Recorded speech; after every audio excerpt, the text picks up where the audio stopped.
ನೋಡ್ಲಿಕ್ಕೆ ಕೂಡ ಚಂದ ಕಾಣ್ತದೆ. ಹಾಯ್ ಎಲ್ಲರಿಗೂ, ಇವತ್ತು ನಾನು ಮಾಡ್ತಾ ಇದ್ದೀನಿ ಬೇಸಿಗೆಯ ಸ್ಪೆಷಲ್ ಮಾವಿನ ಹಣ್ಣಿನ ರಸಾಯನ. ಓಕೆ, ಇದು ನನ್ನ ವೀವರ್ ಒಬ್ರು ರಿಕ್ವೆಸ್ಟ್ ಮಾಡಿದ್ರು, ಹಾಗಾಗಿ ಈ ರೆಸಿಪಿನ ನಾನು ಶೇರ್ ಮಾಡ್ತಾ ಇದ್ದೀನಿ. ಬಾರಿ ಒಂದು ಟೇಸ್ಟಿ ಆಗಿರುವಂತಹ ರೆಸಿಪಿ. ಇದನ್ನ ಹೀಗೇನೆ ತಿನ್ಬೋದು ಅಥವಾ ದೋಸೆ ಆಗ್ಲಿ, ಚಪಾತಿ ಆಗ್ಲಿ, ಸೇಮಿಗೆ ಜೊತೆ ಎಲ್ಲ ತಿನ್ಬೋದು, ಒಳ್ಳೇದಾಗ್ತದೆ. ಹಾಗಾದ್ರೆ ಇದನ್ನ ಮಾಡುವ ವಿಧಾನವನ್ನ ನೋಡುವ.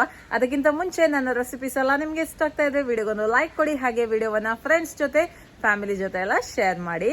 ಮಾವಿನ ಹಣ್ಣಿನ ರಸಾಯನ ಮಾಡ್ಲಿಕ್ಕೆ ಇಲ್ಲಿ ನಾನು 2 ಮಾವಿನ ಹಣ್ಣನ್ನ ತಕೊಂಡಿದ್ದೀನಿ. ನಿಮ್ಗೆ ಎಷ್ಟು ಬೇಕು ನೋಡಿ ಅಷ್ಟು ನೀವು ತಕೊಂಡು ಮಾಡಬಹುದು. ಯಾವ ಮಾವಿನ ಹಣ್ಣು ಕೂಡ ಆಗುತ್ತೆ. ಫಸ್ಟ್ಗೆ ಇದಕ್ಕೆ ಹೊರಗಡೆಯಿಂದ ಈ ತರ ಮಾರ್ಕ್ ಮಾಡುವ. ನೋಡಿ, ಈ ತರ ಮಾರ್ಕ್ ಮಾಡಿದ್ರೆ ಆಯ್ತು. ಸಿಪ್ಪೆ ತೆಗಿಲಿಕ್ಕೆ ಅಷ್ಟೇ. ಹೇಗೆ ಬೇಕೋ ಆ ರೀತಿ ನೀವು ಕಟ್ ಮಾಡ್ಬೋದು. ಆದರೆ ಈ ತರ ಮಾಡಿದ್ರೆ ನಿಮಗೆ ಟೇಸ್ಟ್ ಸ್ವಲ್ಪ ಜಾಸ್ತಿ ಬರುತ್ತೆ. ಓಕೆ, ನೋಡಿ ಈ ಥರ ಜಸ್ಟ್ ಮಾರ್ಕ್ ಮಾಡ್ಕೊಳ್ಳಿ ಅಷ್ಟೇ. ಈ ಥರ ಮಾರ್ಕ್ ಮಾಡಿ ಸಿಪ್ಪೆಯನ್ನು ತೆಗೆದ್ರೆ ಆಯಿತು.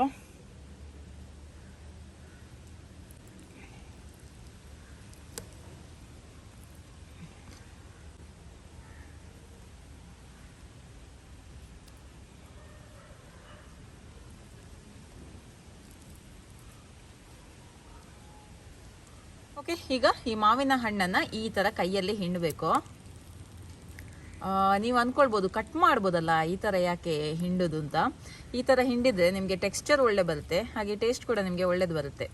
ಈ ರಸಾಯನದ್ದು ಟೆಕ್ಸ್ಚರ್ ನಿಮಗೆ ಒಳ್ಳೆಯದಾಗಿ ಬರುತ್ತೆ. ಬೇಕಿದ್ರೆ ಈ ಥರ ಹಿಂಡಿಕೊಳ್ಳಿ, ಇಲ್ಲಾಂದರೆ ಕಟ್ ಮಾಡಿ ಹಾಕೋದಾದರೆ ಹಾಗೆ ಕೂಡ ಮಾಡ್ಬೋದು.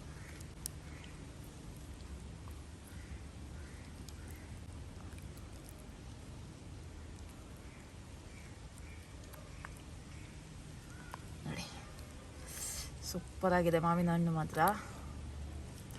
ಒಳ್ಳೆ ರೀತಿಯಲ್ಲಿ ಹಿಂಡಿ ಇದನ್ನ ಬೇಕಿದ್ರೆ ಬಿಸಾಕ್ಬೋದು ಅಥವಾ ಇದರಲ್ಲೇ ಇಡ್ಬೋದು ನೀವು.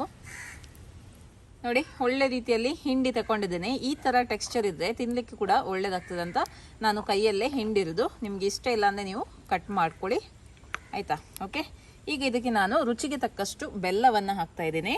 ಮಾವಿನ ಹಣ್ಣಿನ ಸಿಹಿ ನೋಡ್ಕೊಂಡು ನೀವು ಬೆಲ್ಲವನ್ನ ಹಾಕಿದ್ರೆ ಆಯ್ತು.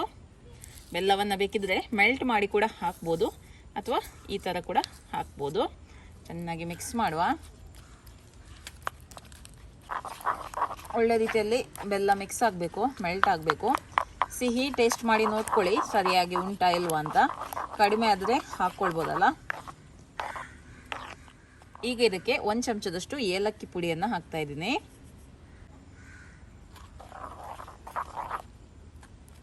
ಬೇಕಿದ್ರೆ ಒಂದು ಅರ್ಧ ಚಮಚದಷ್ಟು ಒಣ ಶುಂಠಿ ಪುಡಿಯನ್ನು ಕೂಡ ಇದಕ್ಕೆ ಹಾಕ್ಬೋದು. ಮತ್ತು ನಿಮಗೆ ಇನ್ನೂ ಕೂಡ ಬೇಕಿದ್ರೆ ನೀವು ಇದಕ್ಕೆ ಬಾಳೆಹಣ್ಣನ್ನು ಕೂಡ ಸೇರಿಸ್ಬೋದು, ಒಳ್ಳೆ ಟೆಕ್ಸ್ಚರ್ ಬರುತ್ತೆ ನಿಮಗೆ. ಬೇಕಿದ್ರೆ ಅದನ್ನು ಕೂಡ ಇದಕ್ಕೆ ಸೇರಿಸ್ಬೋದು. ಓಕೆ, ಈಗ ನಾನು ಹಾಕ್ತಾ ಇದ್ದೀನಿ 1 ಕಪ್ಪಷ್ಟು ತೆಂಗಿನ ಹಾಲು. ಓಕೆ, ದಪ್ಪ ತೆಂಗಿನ ಹಾಲಿದು. ನೋಡಿಕೊಂಡು ತೆಂಗಿನ ಹಾಲು ಹಾಕಿದ್ರೆ ಆಯಿತು. ಅರ್ಧ ಗೆರಟೆಯ ಹಾಲನ್ನು ನಾನು ತೆಗೆದಿಟ್ಟದ್ದು. ಟೆಕ್ಸ್ಚರ್ ನಿಮಗೆ ಯಾವ ಥರ ಬೇಕು ನೋಡಿ ಅಷ್ಟು ನೀವು ಹಾಲನ್ನು ಸೇರಿಸಿದ್ರೆ ಆಯಿತು. ಓಕೆ, ಈಗ ನಾನು ಅರ್ಧ ಕಪ್ಪಷ್ಟು ಹಾಕಿದ್ದೀನಿ. ಬೇಕಿದ್ರೆ ಇನ್ನೂ ಕೂಡ ಸೇರಿಸಿದ್ರೆ ಆಯಿತು. ನನಗೆ ಎಷ್ಟು ಸಾಕು ಅಂತ ಅನಿಸುತ್ತೆ, ಅರ್ಧ ಕಪ್ಪಷ್ಟು ತೆಂಗಿನ ಹಾಲು. ಓಕೆ, ನೋಡಿ ಕರೆಕ್ಟಾಗಿದೆ, ಸಿಹಿ ಎಲ್ಲ ಕರೆಕ್ಟಾಗಿ ಉಂಟು. ಟೇಸ್ಟ್ ಮಾಡಿ ನೋಡಿದೆ ನಾನು. ಓಕೆ, ಈಗ ಇದಕ್ಕೆ ಲಾಸ್ಟ್ಗೆ ನಾನು ಹಾಕ್ತಾ ಇದ್ದೀನಿ ಕಪ್ಪು ಎಳ್ಳು. ಇದನ್ನು ನೀವು ಹುರಿದುಕೊಂಡು ಹಾಕಿಕೊಳ್ಳಿ, ಆಯಿತಾ. 1 ಟೇಬಲ್ ಚಮಚದವರೆಗೆ ಹಾಕ್ತಾ ಇದ್ದೀನಿ. ನೋಡಲಿಕ್ಕೆ ಕೂಡ ಚೆಂದ ಕಾಣ್ತದೆ ಅಲ್ವಾ. ಭಾರಿ ಒಂದು ಟೇಸ್ಟ್ ಆಯ್ತಾ ಇದು. ಇದನ್ನು ಹೀಗೇನೆ ತಿನ್ಬೋದು. ಒಂದು ಮೇಲಿಂದ ಒಂದು ಸ್ವಲ್ಪ ಐಸ್ ಕ್ಯೂಬ್ ಹಾಕಿ ತಿಂದರೆ ಸೂಪರ್ ಆಗಿರುತ್ತೆ. ಓಕೆ, ನಿಮಗೆ ಹೀಗೇನೆ ತಿನ್ನಲಿಕ್ಕೆ ಮನಸ್ಸಿಲ್ಲ ಅಂದರೆ ನೀವು ಇದನ್ನು ದೋಸೆ ಜೊತೆ, ಚಪಾತಿ ಜೊತೆ ಎಲ್ಲ ಸರ್ವ್ ಮಾಡ್ಬೋದು. ಭಾರಿ ರುಚಿಯಾಗಿರುತ್ತೆ. ನೋಡಿ, ಸ್ವಲ್ಪ ಗಾರ್ನಿಷಿಂಗ್ ಮಾಡಲಿಕ್ಕೆ ನಾನಿಲ್ಲಿ ಸ್ವಲ್ಪ ತೆಂಗಿನ ಹಾಲು ಹಾಕಿದ್ದೀನಿ. ಹಾಗೆ ಸ್ವಲ್ಪ ನಾನು ಕೇಸರಿಯನ್ನು ಕೂಡ ಹಾಕ್ತಾ ಇದ್ದೀನಿ, ಜಸ್ಟ್ ಗಾರ್ನಿಷಿಂಗ್ ಮಾಡಲಿಕ್ಕೆ ಅಷ್ಟೇ. ರುಚಿಯಾದ ಮಾವಿನ ಹಣ್ಣಿನ ರಸಾಯನ ರೆಡಿಯಾಗಿದೆ. ಟೇಸ್ಟ್ ಮಾಡಿ ನೋಡುವ. ಓಕೆ, ಈಗ ಟೇಸ್ಟ್ ಮಾಡುವ ಸಮಯ.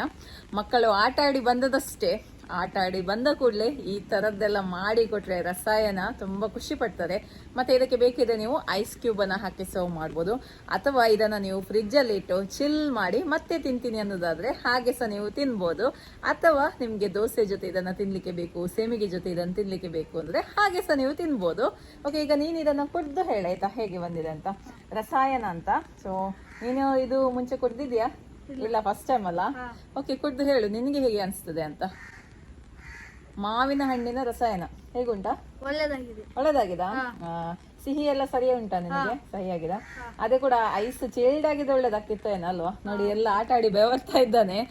ಐಸ್ ಚಿಲ್ ಮಾಡಿ ಕೊಟ್ಟಿದ್ರೆ ಇನ್ನೂ ಕೂಡ ಖುಷಿ ಆಗ್ತಿತ್ತು ಏನೋ ಅಲ್ವಾ ನಿನ್ಗೆ? ಅಲ್ಲ, ನಿನ್ಗೆ ಐಸ್ ಹಾಕಿದ್ದು ಇಷ್ಟವಾ ಐಸ್ ಹಾಕದ್ರೆ ಹಾಕದೆ? ಐಸ್ ಹಾಕದ್ದು ಹಾಕಿದ್ರೆ ಇಷ್ಟವಾ ಹಾಕದ್ದು? ಹಾಕದು. ಐಸ್ ನಿನ್ಗೆ ಇಷ್ಟ ಇಲ್ವಾ? ಹಾಗಾದ್ರೆ ಒಳ್ಳೇದಾಯ್ತು ಇವನಿಗೆ ಇದೇ ಕೊಟ್ಟದ್ದು. ನಾನಂತೂ ಐಸ್ ಹಾಕಿ ಮತ್ತೆ ತಿಂತೇನೆ. ಓಕೆ, ನೀವು ಕೂಡ ಇದನ್ನ ಮನೆಯಲ್ಲಿ ಟ್ರೈ ಮಾಡಿ. ಇವತ್ತಿನ ಈ ರೆಸಿಪಿ ನಿಮ್ಗೆ ಇಷ್ಟ ಆಯ್ತು ಅಂತ ಅನ್ಕೊಳ್ತೀನಿ. ಮುಂದಿನ ವಿಡಿಯೋದಲ್ಲಿ ಸಿಗ್ತೀನಿ. ಅಲ್ಲಿ ತನಕ ಬಾಯ್.